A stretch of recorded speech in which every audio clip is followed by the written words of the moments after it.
ایمان کے بارے میں پہلی بات یہ سمجھ لیجئے کہ اس کے لفظی معنی کیا ہے. دیکھیے امن یا منو امنتن یا امنن، اس کے معنی ہوتے ہیں کسی شخص کا امن میں ہونا. اس سے آمنن اس میں فاعل بنتا ہے.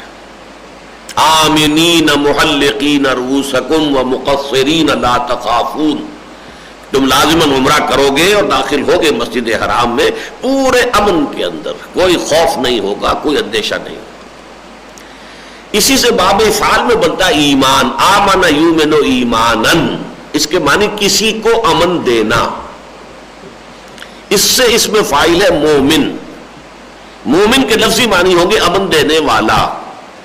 اور اسی مفہوم میں اللہ تعالیٰ کا نام ہے المؤمن. اللہ تعالیٰ کے وہ اسماء کے جو سورہ حشر کے آخر میں آئے ہیں، الملک القدوس السلام المؤمن المہیمن العزیز الجبار المتکبر. المؤمن اللہ کا ایک نام ہے، اس لیے کہ وہ امن عطا فرمانے والا ہے. البتہ جیسا انگریزی میں ہوتا ہے کہ ورب کے بعد پرپوزیشنز کی تبدیلی سے مفہوم بدل جاتا ہے.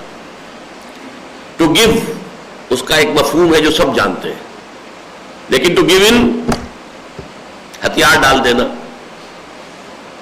کسی کی ماتحتی قبول کر لینا. ٹو گیو اپ، کوئی محنت آپ کر رہے تھے، کوئی آپ کا مقصد تھا، آپ نے ترک کر دیا، چھوڑ دیا، گیو اپ. تو ٹو گیو کے معنی کچھ اور ہے، ٹو گیو ان کے معنی کچھ اور ہے، ٹو گیو اپ کے معنی کچھ اور ہے.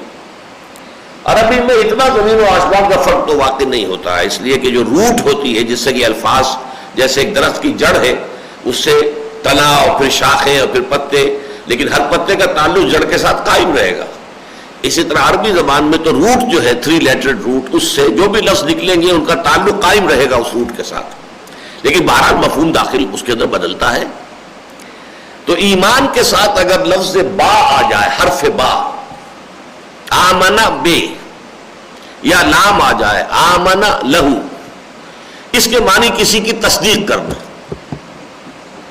اب یہ سوال پیدا ہوگا کہ پھر کہاں روٹ کے ساتھ کیا تعلق رہا اس کا؟ اگر روٹ کے معنی تھے کسی کو امن دینا، اور یہاں آ گیا آمنا بے آمنا لے، کسی کی تصدیق کرنا، تو کیا تعلق ہے؟ تعلق ہے. دیکھیے کوئی شخص آ کر کوئی خبر آپ کو دیتا ہے، آپ نے تصدیق کی، امن ہے. آپ نے آپ نے اس کی تکذیب کی، نہیں جھوٹ کہہ رہے ہو، یہی سے فساد ہے. کنفلکٹ شروع ہو گیا، تردید کر دی آپ. یا کسی شخص نے ایک دعویٰ کیا میں یہ ہوں، آپ نے قبول کر لیا، تو گویا کہ امن دے دیا. آپ نے کہا نہیں جھوٹ بولتے ہو، تمہاری یہ حیثیت نہیں ہے، آپ کنٹیسٹ کرتے ہیں اسے، تو گویا کہ فساد. اور فساد اپنے لیول کے اعتبار سے زبانی کلامی بھی ہو سکتا ہے، تو اور یہ کہ بالفعل تصادم بھی ہو سکتا ہے.